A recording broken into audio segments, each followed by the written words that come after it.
সুন্দরবন জঙ্গলে বাস করত অনেক পশু পাখি। তারা তাদের জীবন নিয়ে খুবই খুশি ছিল। সবাই সবার সাথে মিলেমিশে দিন কাটাচ্ছিল। টুনি তার ছানাকে নিয়ে জীবন কাটাচ্ছিল। টুনি ছিল খুবই বুদ্ধিমতী। মা টুনটুন, তুই ঘরে থাক, আমি সবজি নিয়ে গ্রামে গেলাম। তুই কোথাও যাবি না? ঠিক আছে মা, আমি কোথাও যাব না। এই বলে টুনি সবজি নিয়ে বেরিয়ে পড়ে। টুনটুন একা একাই খেলা করে। টুনি তার সবজি বিক্রি করেই সংসার চালাতো। ওইদিকে টুনির বাসার পাশেই ছিল একটা কবুর বাসা। কবু ছিল খুবই অহংকারী। মা, আমি টুনটুনের সাথে খেলা করতে যাব। না, কোথাও যাবি না। ও একটা গরিব পাখি, আর তুই হলি ধনী পাখির ছানা। ঘরে বসে খেল। ওদের সাথে মিশতে দেখলে আমাদের কি মান সম্মান থাকবে? টুনি সবজি বিক্রি করে আসার সময় খুব ক্লান্ত হয়ে পড়ছিল। আজকে যে খুব কড়া রোদ, গলাটা একদম শুকিয়ে যাচ্ছে। ওই যে সামনে একটা ছোট্ট পুকুর দেখতে পাচ্ছি, ওখানে গিয়ে একটু পানি খেয়ে আসি। এই বলে টুনি পুকুরে পানি খেতে যায়। তখনই ওখান থেকে একটা ব্যাঙ কথা বলে ওঠে। এই পাখি, আমাকে মুক্ত করো। টুনি তো খুব ভয় পেয়ে যায়।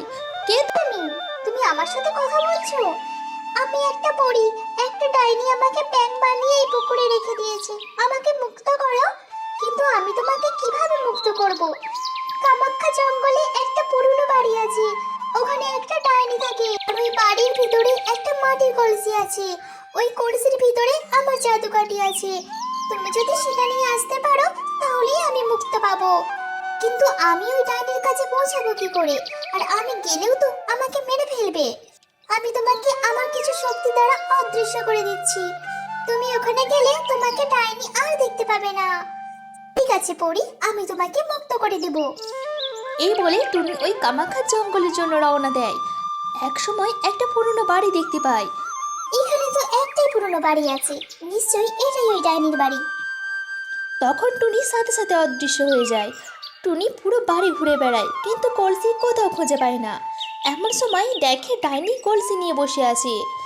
ইচিং মিচিং চিচিং চাই, আমি এখন পাখির গন্ধ পাই। এই রে, ডাইনি কি আমাকে দেখে নিল নাকি? তখন টুনিও বুদ্ধি খাটিয়ে বলতে থাকে, ইচিং মিচিং চিচিং চাই, আমায় জাদুর কাঠি দিয়ে যা, নয়তো তোর ভাঙবো ঘর। আমার নাম ডাইনোসর। ওরে বাবা রে বাবা রে, এই আবার কে রে? আমি তো তোকে দেখতেই পাচ্ছি না। টুনির এমন কথা শুনে ডাইনি ভাবে এটা হয়তো ডাইনির থেকে অনেক বড় ডাইনি। তাই কলসি রেখে ডাইনি মারে দৌড়।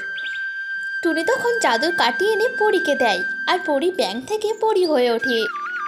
টুনি, তুমি আমার জীবন বাঁচিয়েছো। এই নাও টুনি, আমি তোমাকে একটা জাদু প্রদীপ দিলাম। তুমি এই প্রদীপ তোমার ঘরে জ্বালবে, তাহলে দেখবে এক রাতের মধ্যেই তুমি অনেক ধনী পাখি হয়ে যাবে।